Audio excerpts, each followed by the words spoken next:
Anak kecil itu akan membuat roket. Bakar arang, kikis magnesium, dicampur belerang. Gerakannya sangat cepat, tapi saat pengujian, yang pertama adalah roket bisu. Yang kedua, yang ketiga, keempat. Semua hanya memantul di sekitar. Yang kelima langsung tidak ada responnya. Kegagalan berturut-turut, tapi anak kecil itu tidak putus asa. Dia mendapatkan dengan ide lain. Kemudian membawa roket buatan sendiri. Untuk bertanding, nama anak itu adalah Ahlo. Sebenarnya dia memiliki saudara kembar. Tapi adiknya meninggal setelah dilahirkan. Ayah dan nenek menganggap anak itu adalah bintang bencana. Mereka ingin menguburkannya. Untungnya, ibunya berjuang melindunginya. Ahlo yang sudah tumbuh besar sangat pintar. Tapi saat-saat indah tidak berlangsung lama. Desa akan membangun bendungan. Seluruh desa harus segera pindah. Ibunya dalam perjalanan pindah rumah, meninggal di kecelakaan. Sehingga tidak ada seorang pun yang melindungi anak itu lagi. Saat di desa baru, anak itu seperti gelandangan. Tiap hari hanya bersantai. Dia bertemu Kia dan Purple. Dia juga menyebabkan banyak masalah. Malamnya, anak itu terlebih dulu memutuskan aliran listrik. Sehingga dihukum oleh penduduk desa. Siang hari, tidak sengaja menjatuhkan kuil dewa. Sehingga menyebabkan salah satu kuil itu terbakar. Hal itu membuat penduduk desa menjadi emosi. Penduduk desa yang marah, membakar rumah semi-permanen miliki Ahlo. Hingga habis. Anak itu bersembunyi. Tapi para penduduk tidak memutuskan untuk memaafkannya. Mereka menyita semua transportasi pribadi. Untuk menemukan anak itu. Untungnya, Purple memiliki hubungan yang luas. Dia menemukan mobil yang mengangkut roket. Dan memberikan sedikit uang dan berhasil melarikan diri. Kemudian dengan motor kecil, mereka tiba di tempat tinggal yang baru. Tapi di sini tidak aman. Dua anak kecil, menggunakan sampah, untuk bermain bisbol. Tiba-tiba, Purple menahan bola yang dilempar Kia. Kemudian melempar bola itu sangat jauh. Rupanya, ini adalah bekas rudal yang ditinggalkan Amerika Serikat. Terlihat seperti makan. Dalamnya penuh dengan peluru. Sedikit keliru akan menjadi saringan. Dan di sini, masih ada tersembunyi banyak rudal begitu. Namun hari itu, anak itu menemukan mainan yang lebih besar di hutan. Betapa sialnya anak kecil ini. Saat dia lahir, dia membunuh saudara kembarnya. Seluruh desa direlokasi. Dia bersikeras membawa perahunya. Tapi karena jalan gunung yang terjal, ibunya terbunuh oleh perahu yang terpeleset. Di pedesaan Laos, kembaran dianggap sebagai bintang bencana. Jika itu seorang pria dan seorang wanita, maka harus menikah. Jika itu sesama jenis, maka akan dibunuh saat baru lahir. Dan anak kembar ini, di bawah perlindungan ibunya, baru bisa tumbuh dewasa. Tapi setelah ibunya meninggal, berita tentang dia adalah kembaran tersebar di seluruh desa. Sekeluarga ikut diganggu. Tak berdaya, mereka harus menemukan tempat tinggal lain. Akhirnya datang ke sebuah desa. Tapi di sini kering sepanjang tahun. Dan sangat kekurangan makanan. Orang luar ingin tinggal di sini. Harus berbagi tanah. Kepala desa tentu saja tidak setuju. 2 hari kemudian, di sini akan diadakan pertandingan roket. Untuk mendoakan hujan. Anak itu hanya bisa tinggal di sini selama 2 hari. Dan harus pergi setelah itu.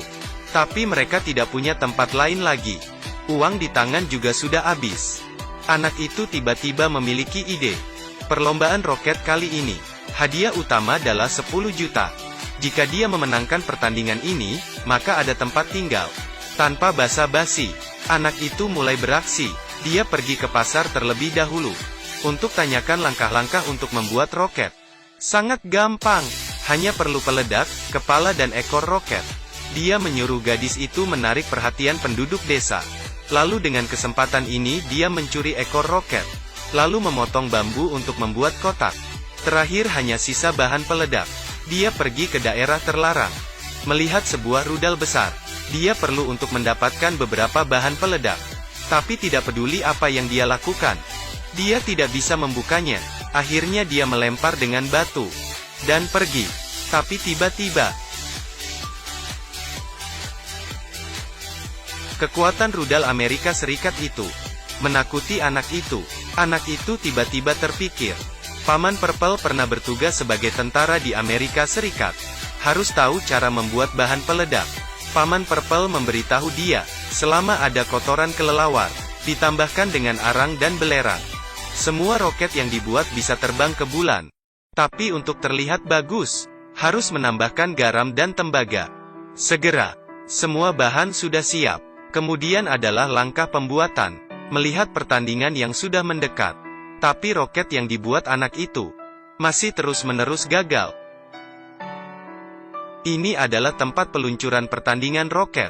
Para pemain sudah siap untuk melepaskan roket.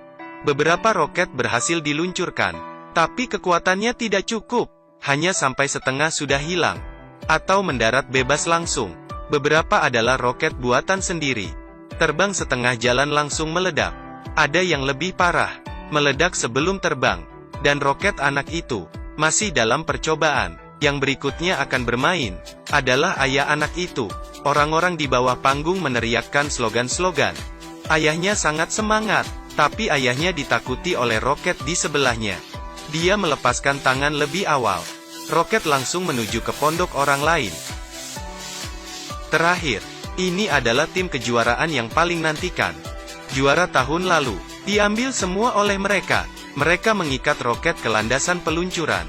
Ekor roket memuntahkan asap tebal. Kekuatannya membuat landasan peluncuran terbalik. Kemudian terbang ke langit. Terakhir, menghilang ke awan. Ketika semua orang mengira juara kali ini adalah mereka, anak itu menyeret roket buatan sendiri ke peluncuran. Tapi ada aturan untuk pertandingan roket.